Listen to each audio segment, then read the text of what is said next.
Yes, we can. Yes, excellent. Welcome everyone to our afternoon PTE, I guess, introduction session. I've been invited today to give you guys a quick introduction, a quick talk about the PTE test. I'll talk a little bit about the exam itself, introduce it to those of you who are perhaps not very familiar with the actual exam. I'll also introduce Velocity English, our courses, and what we've got on offer. And of course, I'll give you a little bit of a sample of what the PTE exam is like, what some of the classes will be like, and the kinds of things that you need to do to prepare and to, I guess, successfully pass the exam. Okay, now, just out of interest, I just wanted to start with a quick question. How many of you guys in the class today are actually familiar with the PTE exam? So what I'd like you to do, just type a 1 in the chat for me if you've ever done the PTE test before, or if you've ever perhaps had a look at it, maybe attended a different class. Or if not, type a 0 in the chat if this is completely new to you and you've got no idea what you're getting into. All right, so it looks like we've got quite a few new students here today. Okay, fantastic. Well, in that case, I will, I guess, start from the most basics. All right, so the PTE exam is an English proficiency test. And in general, this is one of the 2 popular tests that the Australian government accepts for visa purposes in general. Okay, so most of you here, I'm guessing, need to do the PTE test either to get some kind of student visa to continue your studies or to get something like maybe a permanent residency visa. Okay, and depending on what you're applying for, the score that you might need in the PTE exam will be a little bit different. The other exam that's also similar is what we call the IELTS test. That one has a slightly longer history, so some of you may be familiar with the IELTS before, even if you've never done the PTE. Now, the PTE exam is comprised of 4 different sections, right? And these are the 4 main English skill areas that we want you to be able to perform in. So those are speaking, writing, reading, and listening. For those of you who have done the IELTS test before, this will seem very, very similar for you guys. Now, in general, what's required is if you're doing this exam, you'll be doing a pretty standard language test that comprises of, a lot of different questions and stuff like that in each of the 4 sections. So for the speaking section, you'll be given some small tasks where you need to, show off your speaking skills, your pronunciation, and your fluency. In the writing section, you'll be asked to do some short pieces of writing, things like a short essay, right, and a summary, very basic things. And in the reading and listening sections, you've got just your normal question types, things like multiple choice, fill in the blanks, and a big collection of different question types that you need to answer in order to pass the test. The PTE exam is what I would describe as quite time-consuming, but not the most difficult test, right? What I mean by that is if you want to pass the PTE, you're going to need to invest some time to study for it and prepare. So that's going to be one of the main things that I tend to focus on when I speak with students. I like to talk about different types of preparation techniques you're going to use and how much time you want to spend on each part of the exam and what you need to do in order to be successful. By the way, I should, before I keep going, let me just say that I like to have a nice interactive class in general. So please, if any of you don't understand what I'm saying, or if you have any questions, feel free to just turn your mic on and directly ask. Or if you're a little bit shy, you can, of course, just type your question into the chat and I'll do my best to answer everyone's questions. All right. Now, just to give you a very quick idea, the PTE exam, there's a couple of things that you need to know. Right. So firstly, this is a computer marked exam. So what does that mean? That means a computer system will be automatically marking your entire exam. No human person ever looks at a PTE test. Everything from your speaking to your writing skills to your answers for the reading and listening are completely graded by the PTE computer system, okay? Which means that the exam does have a couple of special focuses and special features that you need to be aware of in order to do computer tests properly. Secondly, the second thing that you need to know is a 3-hour exam. Each section is not equally timed though. So for example, the listening section is the single longest part of the entire exam, which lasts over 1 hour. The speaking test is a little bit shorter. It's only about half an hour, but interestingly, it's actually worth more marks. So this is a fairly long exam. You do need to have a bit of stamina and discipline in order to pass. And last thing that you have to know is that you need to be able to book an exam, right? Now, you can do this through your agent, or you can do this online through the PTE web services. The PTE main, the website that they've got, pearsonpt.com, is where you can book a test. Generally speaking, I don't recommend booking a test too quickly. Okay, most of you probably have a little bit of a plan of when you want to actually take the test or when you need your results by. Okay, so generally speaking, if you want to book a test, there's lots and lots of exam times available, usually at least 2 or 3 every week around Sydney. So if you book one, you can usually do an exam within 1 to 2 weeks of your booking time, and you will get your test results back by the next day most of the time. So it's very quick, right? Very fast compared to other tests like the IELTS. So you don't need to rush into it, right? Take your time, prepare, and then once you're ready, that's when you're going to go and take it. Now, up until this point, are there any questions? Does everyone understand what I'm talking about? Yeah? Hopefully we're okay so far. So the next question that we probably want to answer is, what exactly do you have to do in order to prepare for the PTE exam? So the PTE exam is actually quite intense and quite complex. There are a total of 20 different question types in the exam.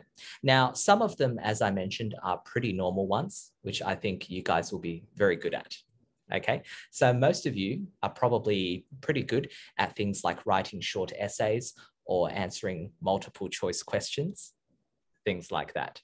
But there are definitely some other special question types which only exist in the PTE. They're kind of unique to this particular test. So a lot of your practice and a lot of your study will be based on how to successfully solve these types of questions and the types of study techniques that are going to be useful. One thing to also notice is that because it is a computer mark test, the PTE has some special features of computer logic, which may be a little bit strange to new students. Let's just talk about a couple of those to begin with. Okay, so a very good example of a computer logic thing is essay writing in the Pearson test, right? Now, because I've been told that most of you guys are university students, so I'm sure all of you have had some practice in writing things like essays and reports. And usually when you're taught how to do essays and reports, the teachers will follow a pretty standard method, right? So I'm sure a lot of you have heard things like, when you're writing an essay, you should start with an introduction and then a body and then a conclusion, something like that. Right? These are all very, very common teachings for English. But in the PTE, this is actually not necessary, right? One thing that's quite interesting is that computers can't actually understand the kinds of things that we're writing. And so when you're writing an essay in the PTE exam, it's not actually necessary for you to have a logical structure or anything like that, right? Instead, what the computers tend to focus on is things like vocabulary and keywords, right? What words does your essay contain? Are they high level? And do they match onto the topic? So computers mark things quite differently compared to human markers, right? Now, another good example is in the speaking section, right? Now, normally when you speak to other people, you need to talk about topics that make sense, right? You need to think about how to address people. You need to think about how formal your speech is. All of those things don't really matter in the PT. In the PT, you're going to be mostly judged based on things like fluency and pronunciation. Can you speak without hesitating or pausing, right? Can you produce sounds accurately and, with a matching kind of tone and pitch to what you've said before? So what you can understand in general is that the PT is a very demanding test, right? There's a high demand for accuracy and there's a high demand for practical skills. Now, the other thing that you want to understand is that the PT has a lot of study materials. Okay, so just like any other exam, there's all kinds of materials available to you. Things like mock tests, right? Things like sample questions and exercises. We'll be looking at some of these a little bit later in today's class, right? But there's a big collection of different study materials that you can use in order to improve your PT knowledge, right? If you do decide to sign up for a class, right, you'll be provided with a package that contains a lot of the study materials that you're going to need. And your first job is usually to start up a little bit of a study schedule in order to, plan ahead and get to your PT study goal within a certain amount of time.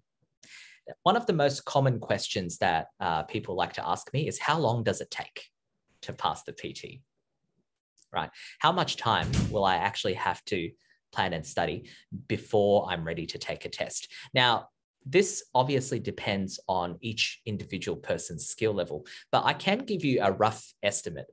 Okay, so for most people who are currently aiming for what we call a band 7, all right, the slightly lower of the two scores, if you want to get somewhere between a band 6 to 7 and you're starting with no knowledge of the PT, on average, it will probably take you between 1 to 2 months of study time in order to get to that band 6 to 7 level, right? 1 to 2 months, and that's with part-time study where you study daily for around 1 to 2 hours. Yeah, of course, as you guys know, most of you, if you are in Sydney, we are currently in lockdown. So, in a way, there's no better time for you to kind of dig in and do a little bit of PT preparation since there's nowhere else for us to go. If you are aiming for a slightly higher score, like a band 8, right, and once again, you're starting without too much experience, then it will most likely take you at least around 3 months before you pass. So what I recommend is, if you are currently studying in university, but you're about to graduate, right, after your graduation, you want to get the PT done as quickly as possible, and you're going to want ideally to invest a little bit of extra study time in it so that you can get this done quickly. This is the kind of test where you want to just do a short burst of study and then pass the exam as quickly as possible. All right. So hopefully that gives you a little bit of an idea of the kind of test that we're actually dealing with. Now, at this point, that's just my basic introduction of the PT exam. Are there any questions? Does anybody have anything that they're wondering or they would like to ask?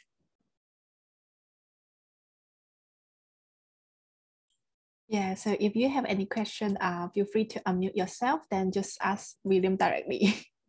Yeah, look, I understand if this is the first time you've heard about the PT exam, it can be a little bit difficult for you to think of any questions on the spot, right? So I've got a very good question here. How often can you attempt the PT test? As far as I know, there is no limit to how often you can take the test. The only limitation they have is that you cannot take a second test while the first test's results are still coming out. So basically, you need to take about a 2-day break between each exam. Okay. However, that being said, I usually do not recommend taking a lot of tests. Okay. although there isn't a limit to how many times you can take it, it is pretty expensive, right? It's over $300 each time. So it's probably something that, you know, ideally you want to just take once and pass on your first go. Yeah, and that's what good preparation is all about. Okay, so Cheryl says, what band mark do you have to achieve to meet the permanent residency visa requirements? So this is a difficult question because the Australian government has a little, let's say, a very complex system for determining visas. For most people, it's either a band 7 or 8, depending a little bit on what other, you know, point scoring methods you've got for your visa application. It depends on, you know, which university degree or major you have. It depends on the class of visa that you're going for. This is something which I recommend you ask your agents. They can give you a lot more detail about exactly what band score you will be requiring for your application. But we should assume that for most people, it's probably either a band 7 or a band 8. Yeah. And when I say band 7 or band 8, that's what we call the IELTS equivalent. So for those of you who are aware, right, in the IELTS system, right, we have what we call band scores, right? So this is where we say band 6, band 7, and band 8 are basically different levels of performance. Band 8 is the highest score, band 6 is the lowest score. Now in the PTE system, right, scores you between 10 to 90.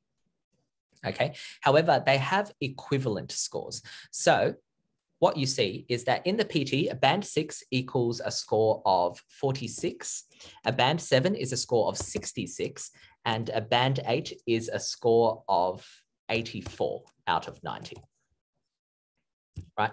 So if you ever do a PT test and you get your test paper back, it's going to give you a number score, but the Australian government works off band scores for visa applications. So you basically just have to memorize whichever number applies to the score that you need. Yeah. Tara's got a good question as well. Can you sit a test during the lockdown period? Now, as of right now, unfortunately, all the PT test centers and IELTS test centers, for that matter, are all closed. Okay, so they're considered non-essential, so you will not be able to sit an exam right now. Right. However, the way it works is if you book a test, so let's say you book a test for tomorrow on their website. If the country is still on lockdown or the city is still in lockdown at the time of your exam, it will be automatically scheduled and pushed backwards to the next available date. Okay, so if you've already booked a test, don't worry too much. You will be able to sit your test when it is available. I will say though, that a couple of our students did take the exam just before the lockdown. And one of the restrictions at the moment is if you want to take an exam, you do have to wear a mask in the exam room. And unfortunately, this does affect your sound quality a little bit in the speaking section, right? That being said though, for all the people who are new to the exam currently, right, the lockdown should end before you're ready to take your exam. So hopefully by the time you've done your preparation, maybe 2 months into the future, the test centers should all be open by then. Yeah. Okay, good. So if there's no other questions, let's continue a little bit. So the next thing I would like to do is to, I guess I'll just quickly, I probably should have done this right at the start. I'll quickly introduce myself and Velocity English to you guys. So as you know, my name is William. Now I've been an English teacher for a very long time, for I believe it's 17 years this year, right? And I teach all kinds of English. I teach the IELTS and the PTE, IELTS for about the last 17 years, PTE for about the last 5, because it's a slightly newer exam. I also teach all levels of things like university English. As you can probably hear from my voice, I am a native speaker, right? Now, Velocity English, our company, we mostly deal with tuition. So if you are interested in taking the PTE exam, then we basically offer both classes and one-on-one individual tutoring for these kinds of subjects, right? So if you're interested and you do need some guidance in terms of your PTE preparation, you can ask your agent and they'll refer you to us. And they can explain to you the different types of classes that are available. In general, I definitely strongly recommend that you do take at least one class for the PTE exam, because there's a lot of little specific details and stuff which you're going to need to know in order to pass this test. This is a very technical and demanding exam. Yeah. That being said, though, there's no serious rush, of course. If you're currently doing your university education online, a lot of you may be in your second semester of university, right? It's entirely fine for you to complete your university education first, right? Just have some clear idea of the planning that you want to do and have a clear idea of when you need your results by in order to apply for your visa. Right? Keep in mind that these things are definitely time sensitive and you are on a bit of a schedule. Yes. Okay. Yan says, so in the PTE test, can I get higher marks in one section and lower marks in another section? So in general, there's two different varieties. Again, this depends on what you're applying for. The PTE has two systems. One's called an overall score and one is called a minimum score threshold. Okay, so let me give you a very simple example. Let's say you did the exam today and you got your scores back, and your scores look like this. Listening, 60, right? Speaking, 70, reading, 60, and writing, 70. So let's pretend that you got your scores back for this, okay? What you can say is that there's two different ways to calculate your score. One of them is to look at the overall. So if I had an overall score for this, it would be 65, right? But the other one is to look at the minimum score. So depending on which visa you're looking for, right, it will either be looking at the overall score or looking at every score needs to be above a certain level, right? So there's two different possibilities. The visa might ask you for overall score of at least 66, for example, or every section above 66. It could, sorry, not above, at least 66. So again, this depends on which type of visa you're applying for. And the best thing to do is to double check with your agents who can tell you what the requirements are. Okay, just because I'm assuming everybody in this class may have a slightly different requirement. Jonathan asks, is band 8 79 or 84? 79 is the old score. About 6 months ago, they changed the scoring system slightly. So 79 is the old version. The current one is 84 for the equivalent of a band 8. Yeah. So that was an adjustment they made. I think it was about 6 months ago. Yeah. All right. Cool. So hopefully that answers the questions that you guys are asking. Yeah, very good. All right. So the next thing that I want to do today is just give you guys a little bit of a sample of what PTE preparation is like. Okay. And for this part of the speech, I would like some volunteers if possible. Please don't be shy about, participating, because I always find that if you do participate, you're generally going to be able to perform a lot better. Okay. So what I'm going to do is I'm going to open up some exercises. Give me one moment. All right. Now, what you're about to see here, what you're seeing here, this is the first question type that you'll see if you do a PTE exam. It's a question type called the Read-Aloud, and it's a very, very simple introductory sort of question. So in the Read-Aloud question type, you're going to get a short reading, a short paragraph of some random topic. And your job is simply to read it out loud. Your voice will be recorded and the computer system will be marking you based on how good your fluency and pronunciation is. Okay, so what you see on the board right now, this is what an average read aloud looks like. It's about somewhere between 60 to 80 words long. It's usually an extract or a short paragraph taken out of a longer piece of writing, right? And they usually design it so that most of the sentences and words are pretty simple, but there's always one or two tricky words somewhere in there, which may cause you to hesitate or, you know, get a little bit stuck in the reading. So what I might do, just to start us off today, let me do a very quick demonstration of what a read aloud sounds like.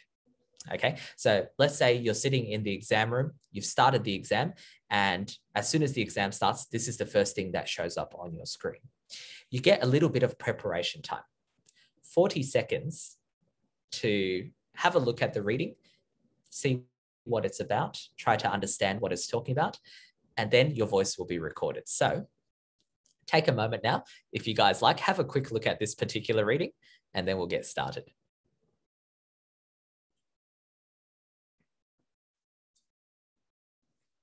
Okay, so what you want to do is to produce a nice, right, calm and native sounding piece of reading, right, that the computer can accurately mark.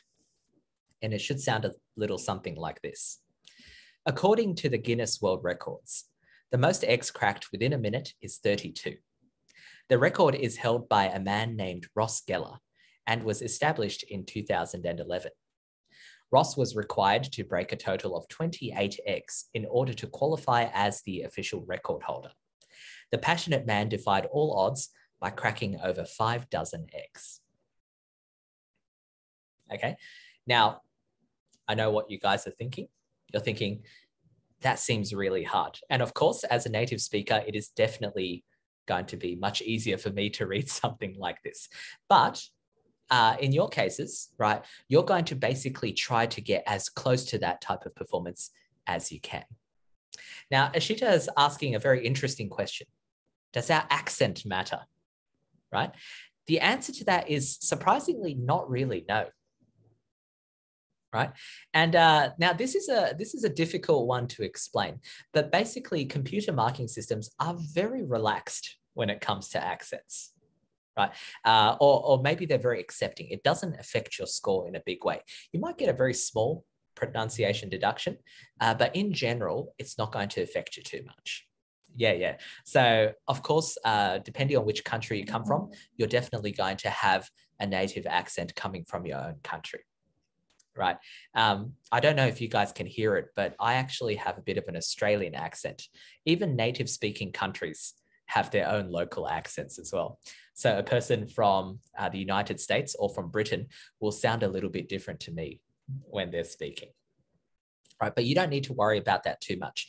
The computer marking systems are very, very accepting. They've been specifically programmed that way. So you don't need to worry too much about accents, but you do need to worry about mispronunciation. Okay, I do want to make that clear. Accent and mispronunciation are two very different things. Yeah. By the way, does anybody know what is the difference between an accent and a mispronunciation? Does anyone know? No. It's a very quiet group today, so yeah, no, that's fine. It's actually a tricky question to answer. Yeah. Okay, let me give you a very simple example. Okay, let's take this word here. This is the word cracked. Okay, that's the proper pronunciation. Now I'll give you a quick example of what is a accent problem compared to what is a mispronunciation. So let's just copy this word and come back over here. Okay, so we've got the word cracked. Now, what you might notice is that the word cracked contains two different types of letters. One is called a vowel, the A and the E, we know are vowel sounds, and the other ones are consonants, CR, CK, and D. Okay, now accents are based on the vowel sounds, all right? So accents are the way that you pronounce your A, E, I, O, U sounds, right? And depending on which country you come from, the way you say them may be a little bit different. So, right, some people say it like ah, some people say ah, right? So for example, if your native accent, the A is pronounced like a ah, then you might think this is the word cracked, which unfortunately is slightly wrong, but that's considered an accent problem. So you don't lose many marks for it. So what about a mispronunciation then? A mispronunciation, there's a couple of different types, right? So mispronunciations, number one, missing sounds. So if you completely miss part of the word, so for example, if you only say crack and you miss the ED, that's a mispronunciation, right? The second one is incorrect number of syllables. So this particular word is one syllable. This E is not pronounced, so it's just cracked, right? If you put it like two syllables, cracked, that is a mispronunciation. And finally, the last one is incorrect consonants, right? So incorrect consonants is if you produce one sound slightly different from what it should be. So for example, if I pronounce this as cracked, a T sound instead of a D sound, that would be a mispronunciation. Yeah, so you can think of it as vowels are your accent and everything else is your pronunciation. Yeah.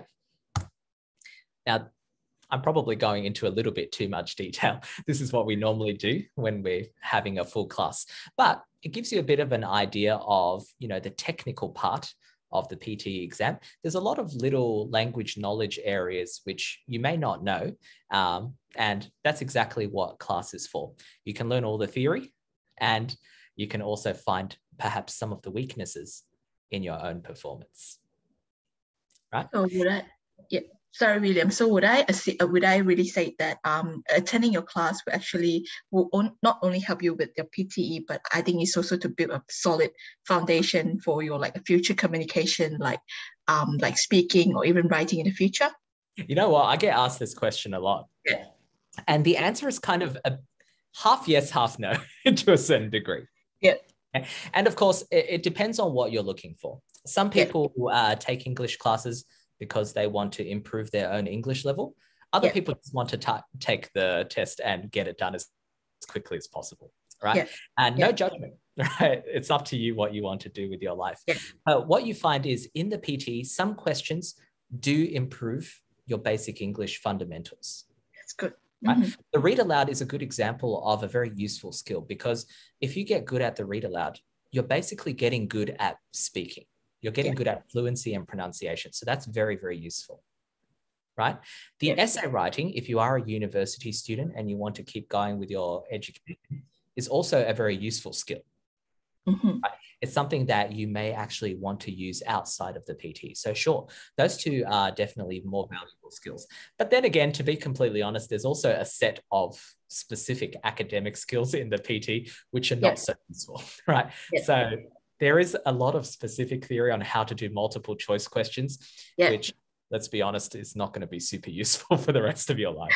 All right. But I think for this part, is actually the theory part of this is actually quite useful, especially for those who are not very, they wouldn't know exactly what would their issues with speaking normally. So I guess this is something that you guys can look into it and then probably consider improving as well for future, like, you know, even for PT tests or even for your future, like interview and everything, communication skill and everything. Yeah.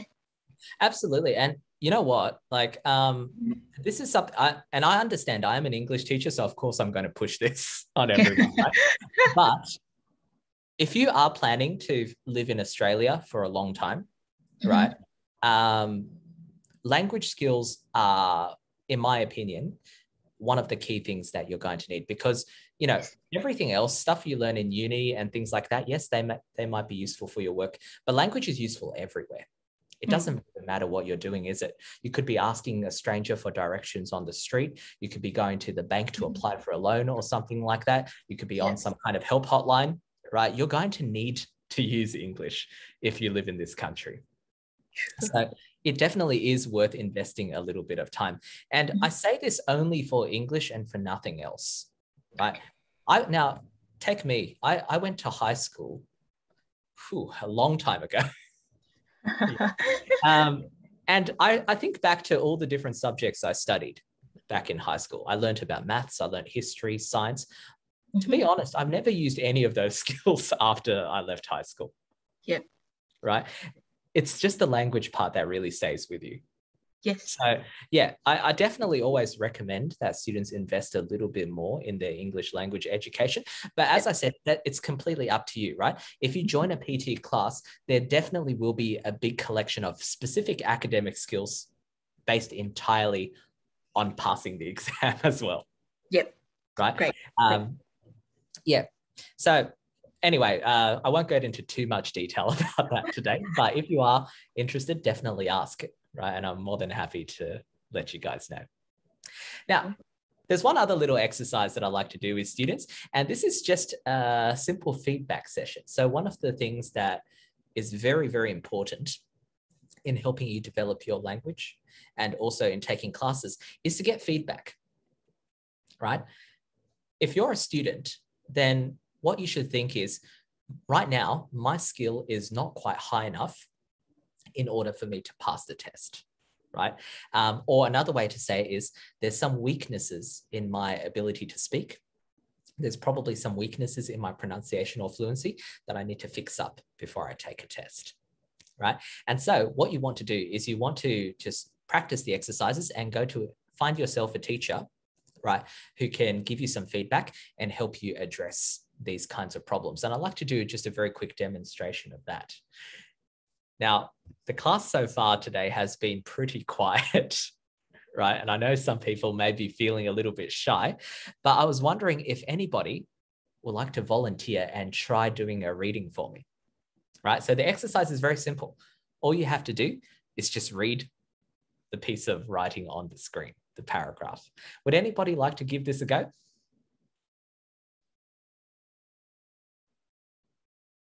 Probably just point someone else, then they will do it. I think. Okay.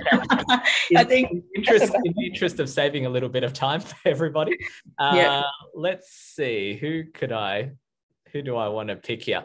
All right, just picking at random. Megan, would you like to have a go?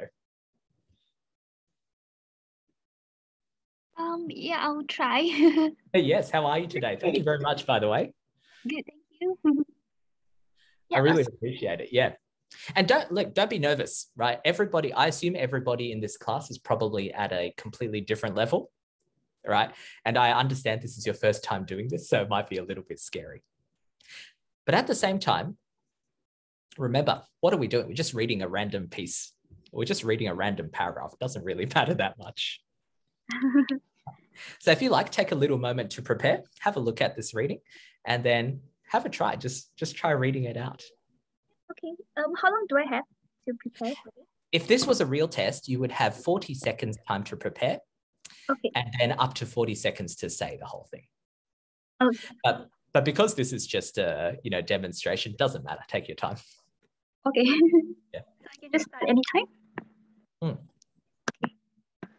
The clown frogfish is a rare species found off the coast of Indonesia. It is a member of the frogfish family, typically known for their astounding camouflage. Most inexperienced marine biologists would have a difficult time discerning a clown frogfish from its surrounding coral, as they tend to be brightly colored and irregularly shaped. Some species of the fish even have the ability to mimic the colors around them. Yeah, really well done. Fantastic.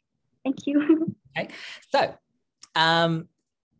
right now, what I'm going to do is I'm going to give Megan a little bit of feedback, right? And please don't take this as a negative. I actually thought that was a pretty good first attempt. Thank you. Right? So the first thing you guys might be wondering is, if you did that in a real test, what would that come out as in terms of a score, right? And it might surprise you to know that that's actually around about a band 7 performance. Quite good, as I said, for a first attempt. Thank you. Right. Now, that being said, though, right, I would say that for you, Megan, Band 7 is actually a bit of a low score for you, because I can tell from your reading ability that your actual skill level is higher than that. Right.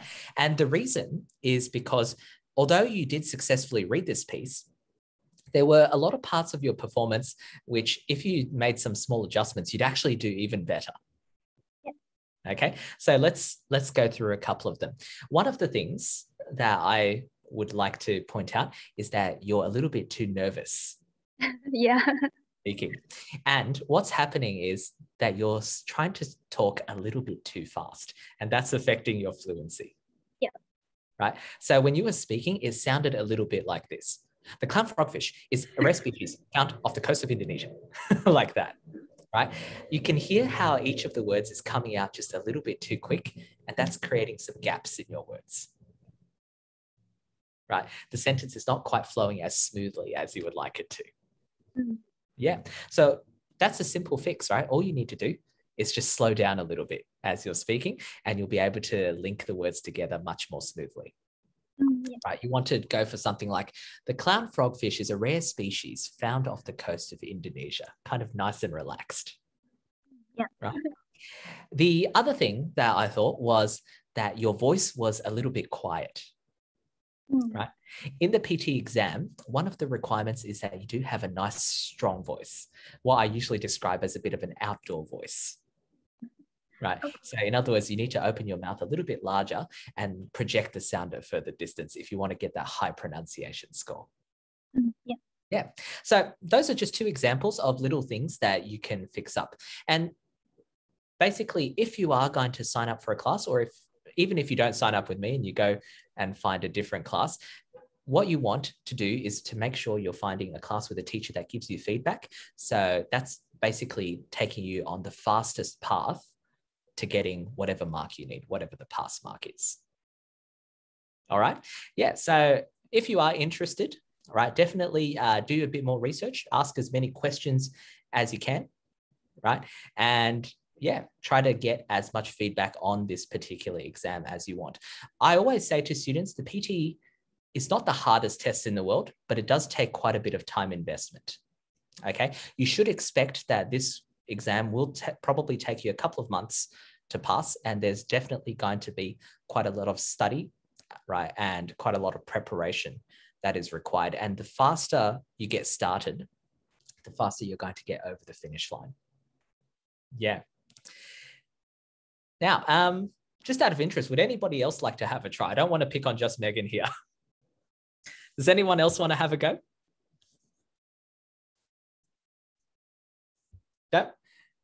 Don't be shy about things like that. Yeah, Shita, absolutely.